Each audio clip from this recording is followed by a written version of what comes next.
It gets me about the whole cash bail versus bail bond versus pretrial services expansion. I've never quite heard the argument against why you couldn't just expand pretrial by itself without any changes. Like, why must you go and alter the cash bail system or alter the bail bond system when essentially what you want to do is expand pretrial services and extend it to the people who can't qualify for the other options? I've never quite heard an argument as to why they couldn't just do it independently. Like, you don't have to stop another agency from doing their thing in order to reinvest in what could be the free version. Well, because you have people with an agenda. I think the same thing. As a matter of fact, I've always said that let the people that can afford bail post bail, and then focus your resources and time on those, and looking at the cases of those who are unable to post bail, and spend your efforts there rather than trying to eliminate the entire system. And now you've got that whole problem in your lap that you're having to pay for and fund. But it's just it's the mindset of reformers. They want to come in and just get rid of everything that was in the past so they could put their system in place, or no system at all in this case. And so that's always been puzzling, because I think where we get trapped on the bail side is we kind of think more logically. It's like, oh, okay, well, yeah, there probably could be some tweaks here and there in the system, and they go, oh, so you think there should be bail reform? It's like, well, wait a minute. I just said that there could be some tweaks. I'm not saying that we should throw the baby out with the bathwater on the whole program. So they just really want you to kind of, concede a little bit of space, and then they could take that and run with it. But if you ask them to say, hey, can you concede some concede something on it? No, absolutely not. Bail is wrong. People shouldn't have to post bail to get out. They're innocent until proven guilty. All the yada yada yada, all these same talking points that they have over and over again.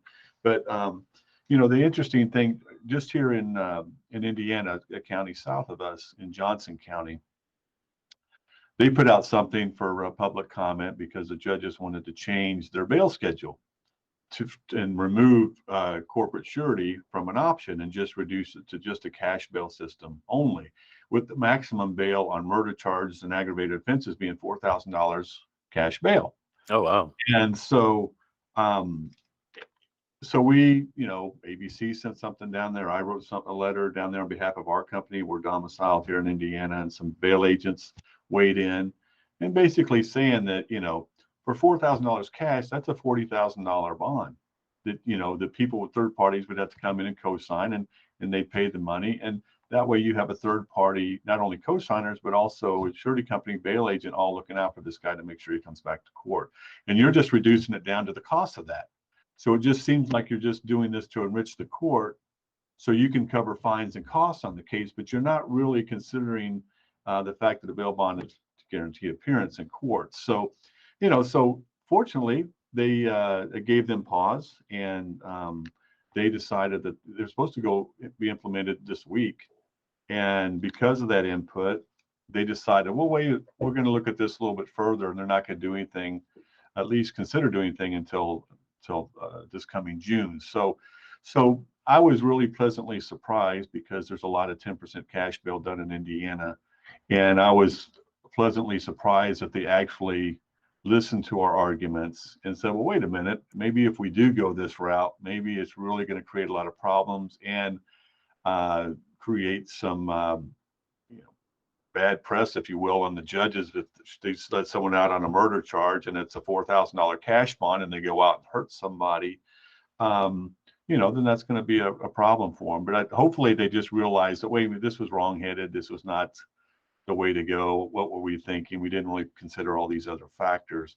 So that had some upside. And on the charitable bail, since we're just conversing here on the charitable bail, we've been seeing some issues with that, because we passed legislation in Indiana last year to regulate charitable bail organizations. I don't know if they have those in Hawaii. They have them in Texas, and Texas passed a law last year that also included some regulation of charitable bail. Well, we're starting to see where places like Las Vegas, they got rid of their charitable bail program there. Actually, they just the program shut it down, the bail project, because they got sued by someone that a victim who was shot by someone that the Bail Project posted bail on to get him out. And that the person had a long criminal history. Where they get into problems is they start posting bail for aggravated violent offenders. And why are they posting bail for these people? Because the low-level offenders are not required to post bail. So when they originally were started, it was like, oh, we're going to get those $500 cash bonds where people can't afford to get out and they're too poor to post bail. Well, now they're posting bail for $15,000 bail, $25,000, $75,000 were aggravated offenders. And it's a problem because they have no way, don't have any third parties coming in that are willing to co-sign and guarantee, because they're not bail agents, so they can't get that even if they wanted to. And they have there's no remedy to resolve a forfeiture. They have no arrest powers. They can't go looking for them. So they really are just a get out of jail free card for someone who's in custody, and their family and friends have said, we're not coming to get you out. We don't like the offense, or we bonded you out before, and you don't go to court, you won't go to drug rehab, so on and so forth. So we're starting to see states wake up to this fact, where they're saying, who are these people? Kind of like what we did here in Indianapolis when they bonded out a couple people who went on to kill somebody. That's not a claim that we could say as bail agents that, hey, if we bond someone out, we can prevent them from killing somebody if they're intent on killing somebody, because you can't control someone who's intent on doing something, really.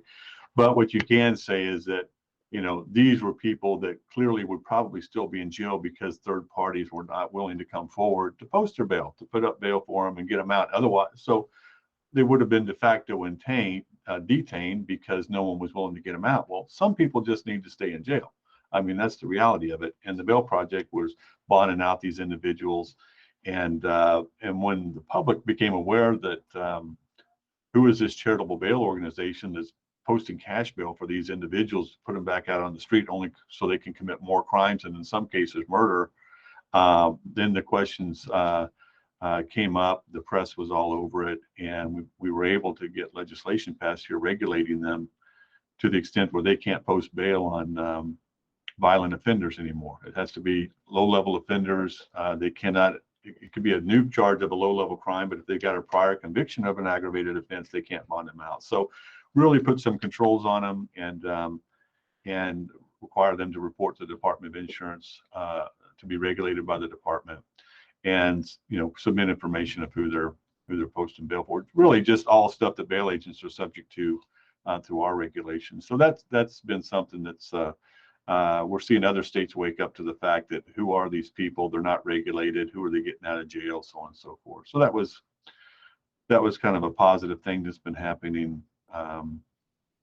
in bail. And it's, like I tell people when I even testified here in Indiana on, I said, these guys are really not our competitors, because they're posting bail for people that didn't have third-party co-signers and maybe couldn't afford the premium for a bond, whatever. So we weren't getting them out anyway.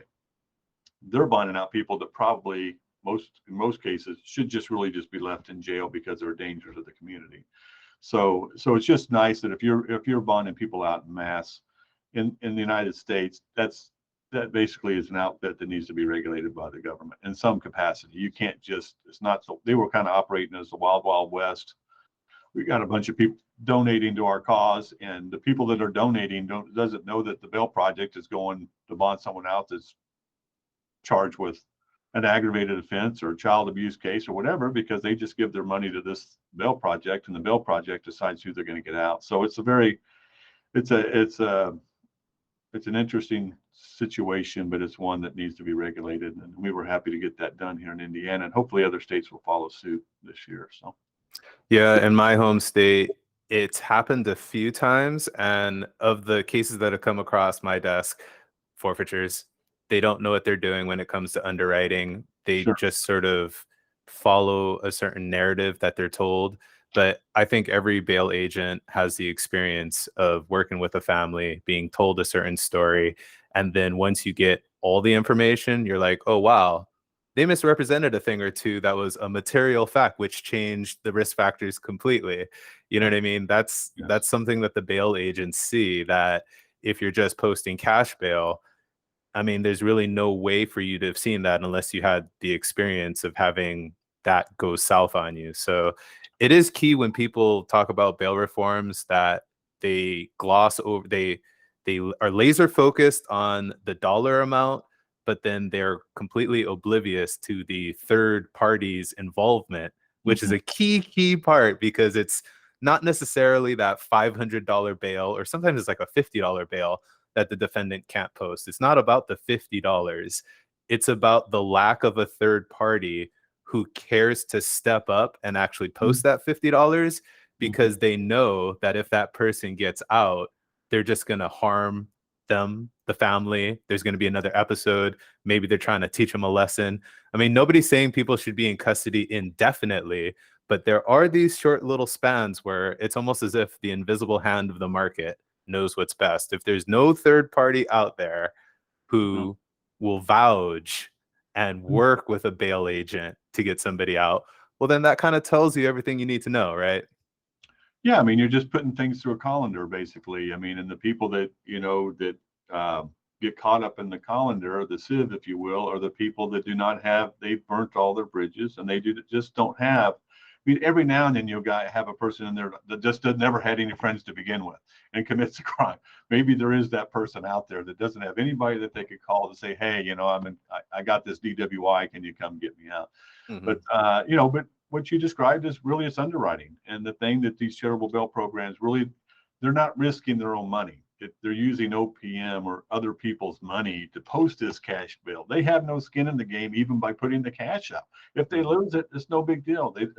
They're getting paid their salaries from the donations that they get. So they're basically paid to act like a bail agent, but without the risk of actually financial loss. So yeah, we underwrite, and you're right, people. But what you're also talking about, it just comes with experience. It just comes with experience of underwriting bonds time and time again, and getting bit from time to time, because it's like, holy cow, how did that happen? Well, that's not going to happen again. I'm going to ask the mother the same information I asked the son, to make sure that that's, Yeah. is it really his work history? Has he really never been arrested? Has he really never done prison time? I mean, obviously there's databases and stuff we can do background checks and check on some things to also verify, ID and stuff like that. But there's just having third parties is just an extended supervision over the defendant, because you as a bail agent cannot be watching this person full time. You can have them check in and do certain things, but when you have family and third parties that are really around this individual on a day-to-day basis, or certainly seeing them more often, they can report back if, hey, there's a problem. And because again, why would they do that? Because they've got skin in the game. They've co-signed on the bond. So, and that kind of, we're here to talk about PBUS, and that kind of, nice segue into PBUS is that, you know, um, I first went to a PBUS meeting in 1987. It was at the Golden Nugget. My dad took me there. My dad was Jack Whitlock was one of the founding members. There were several founding members of PBUS in the late 70s. And but I got in bail in 1982, but my first um, opportunity to go to a PBUS meeting, conference, was in Las Vegas in 1987. And that was a great experience. I remember my dad sitting in one of the bars, and the people that were around that long time knows that bar that was there. I don't even know what the bar's name was now, but that's where people would gather after the meeting. And my dad, when we first got there, he said, "Okay, I want you to keep your mouth shut and your ears open, and actually try to learn something while you're here." Um, and that's what I did. So there was people like Buffy Osty and Jim Fitzgerald and Cal Menard, but a lot of old timers that were my age back then, that you really just sit down and have conversations with, and just kind of learn information from. And I didn't know, even after 5 years, you think you know something, but you really don't know anything. Even 5 years in this business, it really takes a while to just come across every, more and more scenarios and situations, and how you have to resolve them. And PBUS was just something that it was I found interesting, and because you're just getting agents in from all over the country. And as someone that is a national insurance rep for bail bonds, we operate nationally. So it was really helpful to me to talk to other people from other states and get to know them individually, but also develop contacts. Even your dad, Jim, in Hawaii, which we go way back with, always someone that I've looked up to and received a lot of good information and guidance from Jim. But there's just so many to count across the country. And as I was going to PBUS, I just started getting more into it. I took the CBA courses and got my CBA certificates and classes. And then I started becoming an instructor. So I'm instructing the classes.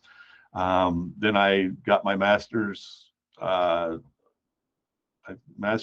guess, the certified bail agents, the master class, or master certified bail agent certificate, I think is what they call it. Mm-hmm. So I got that back in 2009.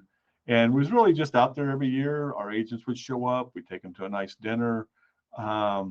Eventually, a few years later, I think it was 2012, Linda Braswell was president, and I was inducted into the PBUS Hall of Fame, which was kind of cool because my dad had been inducted in the late 90s. So we were probably one of only a few father-sons that had been inducted into the PBUS Hall of Fame at that time. So that was kind of cool that we had together. But by and large, it's just been an experience that I've just always got pleasure of attending the conference every year and seeing the same people every year that you come back seeing old friends that maybe you don't see during the rest of the year. Even though I do a lot of travel, I don't see everybody. There's a lot of bail agents out there, so it's an opportunity to get together, not only with our own agents, but just to reminisce and visit with other agents from around the country, and again, make new contacts. And so I always enjoy doing it. And it's been interesting to watch, the presidents throughout the years with, Dr. Monks and Celeste King was president for several years, and Ron Ozawi, Tony Madrid, Gene Newman, Linda Braswell I have a special fondness for. She was an agent for us for a little while. But she also attended my wife and my wedding in 1988. And she was always tough as nails, and she put me in my place more than one time through the years. But that's what happens when you're older, and you let those young folks, you have to let them know what's right and what's wrong, and how to conduct yourself. And I certainly went through those phases in my career. This is my 40th year doing this, so I've been around a long time. I look in the mirror, I don't feel as old as I look when I look at myself in the mirror. But PBUS there's a need for PBUS to keep going, and I hope they will go on for years and years. I think they're probably more than 4 decades old now. They serve a purpose for fellowship, for networking, spreading information, educating. And I think they're an organization that should continue to be supported, not only by bail agents, but the surety companies to the extent possible. It is a bail agent organization, so it's generally should be funded through membership and funded through the classes and the things that they hold. So, but surety companies can come in from time to time and help sponsor some stuff. I mean, we have agents there, so that I'll get asked from time to time is, why are you going to PBUS, or why are you going to this association or that association meeting? And I say, because I'm in the business of signing bail agents, so I go where the bail agents are. And the bail agents go to Las Vegas. That's just one more reason for me to get on a plane to go out there. And again, I just like seeing everybody, and I think it's a great organization. And I think if there's a place for PBUS, there's several organizations that represent bail across the country, and I think PBUS has had a place for all these years. And there's a lot of interesting ideas and issues that are developed and resolutions that are developed at these PBUS meetings that can be shared with other states on legislative issues. Because I don't think the President's Council is a PBUS function, but they usually hold the President's Council at PBUS, which is always interesting because they just have a round table of each state represented there, and that really talks about what's going on in our state or in their state. And I brought up earlier charitable bail, or 2 years ago, people would say, "What the heck is charitable bail?" I don't even know what that's about. And then when you start talking about it, I said, well, wait a minute, there is one of these places that operates in my county. And we introduce legislation, it gets something passed, and that another state will say, well, hey, send me a copy of that bill. I've had several states send me, hey, Mike, can you send me a copy of that Indiana bill? South Carolina, Florida, several states have said, can you send me a copy of that? Because we'd like to try to get that introduced in our state. And that's what kind of comes from the networking, is that people are hearing what's going on around the country. They meet somebody that has that information. Hey, send it to me. Sure, no problem. And you can kind of start spreading that information nationally that's productive and really helps preserve the commercial bail industry and keeps us moving forward. Yeah, that's key. Just like how you explained to me the history with Illinois and it basically being, a cash system without bail bondsmen for decades. I had totally overlooked that. And you're old enough to draw enough from the experiences of, you remember that one situation, I think it was in Pennsylvania, where the state decided that they were just going to collect the 10%, and then they had all these forfeitures, but of course they never bothered following up on those missed appearances, and then it was close to like $1 billion that was outstanding that they just didn't do a thing about. Well, that was in Philadelphia. Was it in Philadelphia? Okay. Philadelphia Inquirer did a major investigation into the 10% program, cash program that they had in Philadelphia. And really what they came to find out, because the concept behind 10% cash bail is the bond's $10,000. Someone goes and puts $1,000 up, and they're supposed to be responsible for the other 90% if the person fails to appear. Okay, so if there is a failure to appear, they forfeit the bond, and they're supposed to collect the other 90% from mom or dad.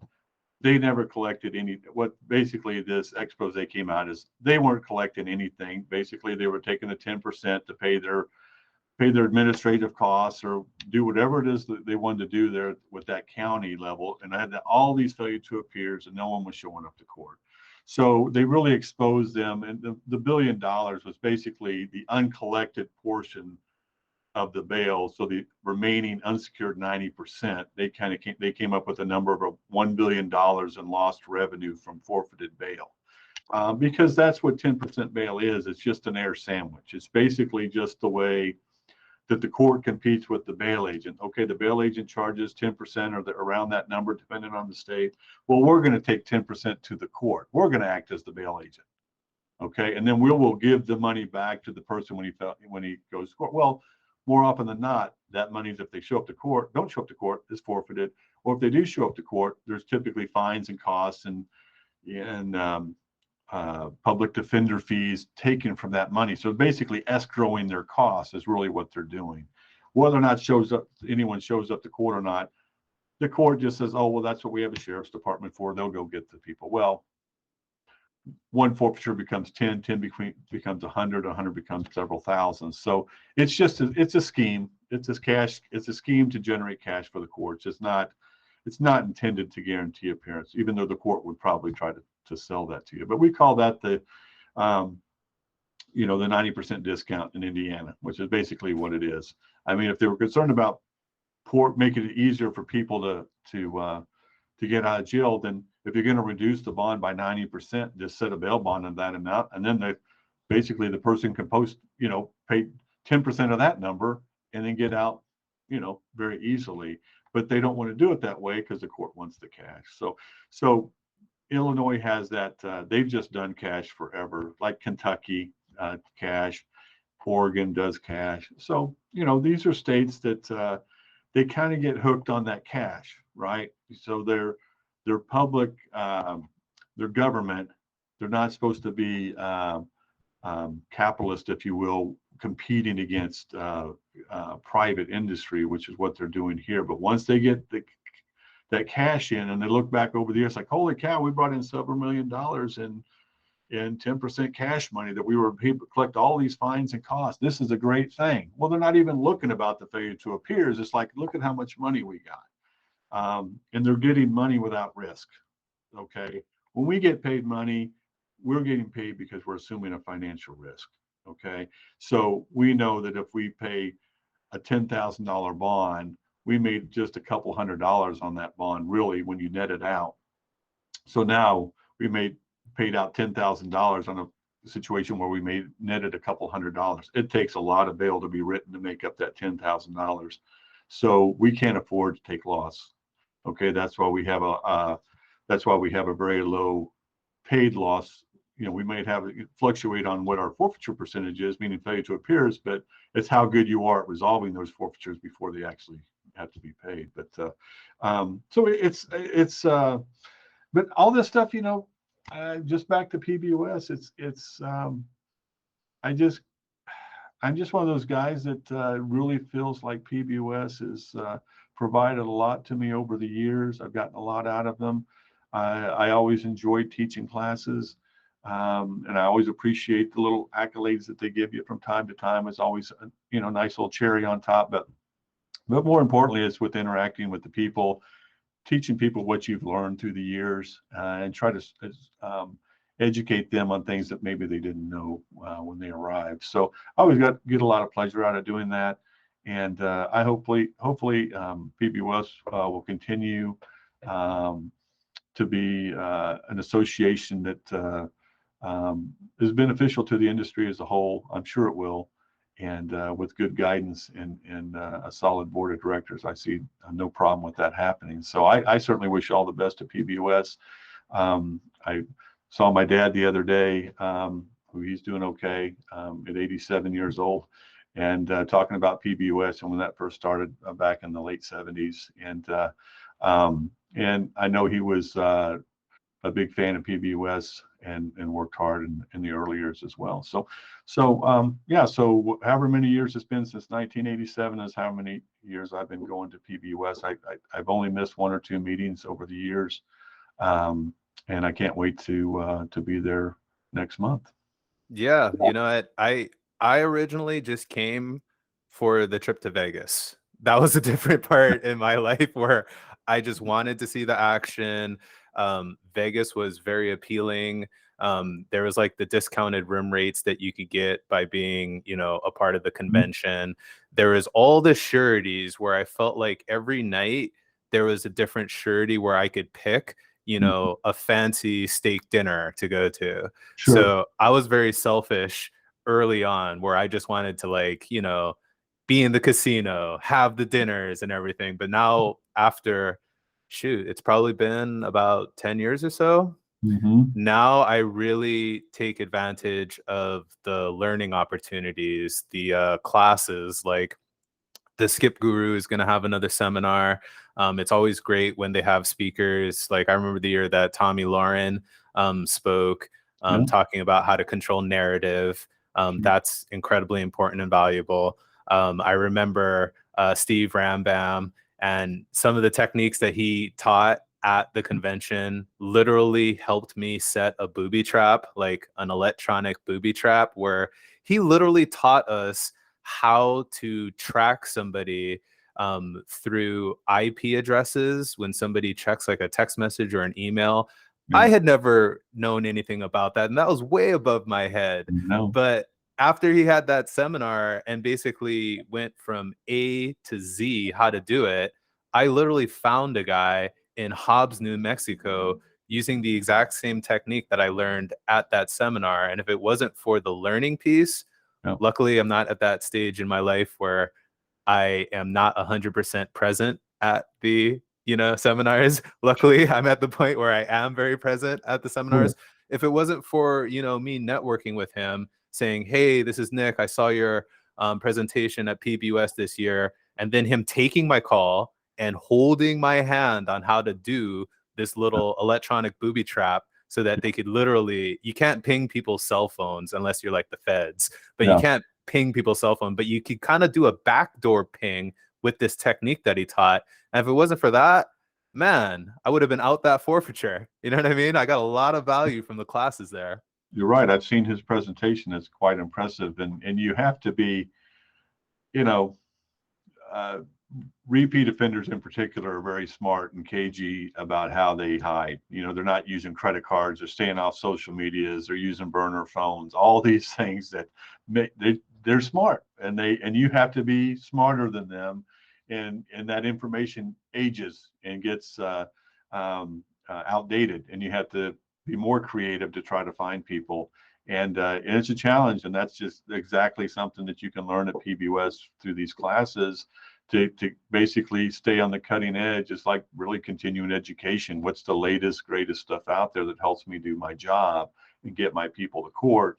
And I see what you're saying. When I first went out there, it was like, oh yeah, it's cool. I've been in Vegas, and maybe that was the way for the first 4 or 5 years for me. But eventually, just as you get older, you have more responsibilities with your agency, and you have ownership, and you're all of a sudden you're risking your own money, and you're not just getting a paycheck. Then it's like, okay, well, what can I learn here to prevent me from losing money, because I want to continue in this business as long as I can. And so eventually, or you start getting into legislative issues, which I've gotten a lot involved with over the last many years. And you just all of a sudden, it's just whatever you get interested in, and that pulls you into it. And you just want to learn more about it. And so that's certainly what I've learned at PBUS, but it's just a maturity process. Over the years, when you start recognizing, hey, that's valuable, I'm going to take that class instead of go hit the craps table. So Yeah. but Vegas is a nice draw. They've had it out there every winter for as long as I can remember. It's like I said, it's a great event, and there's a purpose to PBUS, and like I said, I recognize it for what it is, which is a bail agent association, which is why I choose not to sit on boards. I don't mind teaching classes and stuff like that, but yeah, I've been a bail agent licensed for 40 years, but I'm really a surety guy, really, at the end of the day. But I recognize it for what it is, which is a bail agents association. But like I said, my business is to do business with bail agents, so I go where the bail agents are. And if I can pick up some additional information while I'm there, then I'm certainly going to take full advantage of that. Yeah, absolutely. And one last thing, we did something kind of novel for the winter. I'm sorry, for the so the winter conference is in Vegas. That's in February. However, we also have a summer conference. And for the first time in many years, we actually took a carnival cruise. And it was really cool because it was at the point where COVID, for whatever reason, had just like created this pent up demand where like now when you tried to book a conference at a hotel, you just couldn't, because there's this influx of people who are trying to get back to the circuit and everything. And then the cruise lines were like ready to rock and roll and ready to, because they got hit some of the hardest, you know what I mean, Sure. from the closures. So you had really attractive rates, and you had so much fun because it was kind of like Vegas out on the water. When you get into international waters, you could gamble. There's Sure. no tax. You could Yeah. stop at different ports. And the camaraderie that I felt with the other agents that did go on the cruise, that was really fun. Some great memories that we made. And then it's all about that hybrid of being able to pair the learning and the fun. You know what I mean? Absolutely. As we get a little older, it's all about, you know what I mean, making it fun. Yeah. So I'll put a link to the video that I did when we had a Kansas Supreme Court justice do a talk, and man, we got so much value out of that. But yes, I know you've got many things to do today. Thank you very much for your time. I appreciate you letting us know your experiences with PBUS. Sure, Nick. Glad to be with you. Cool. Take Thank care. you.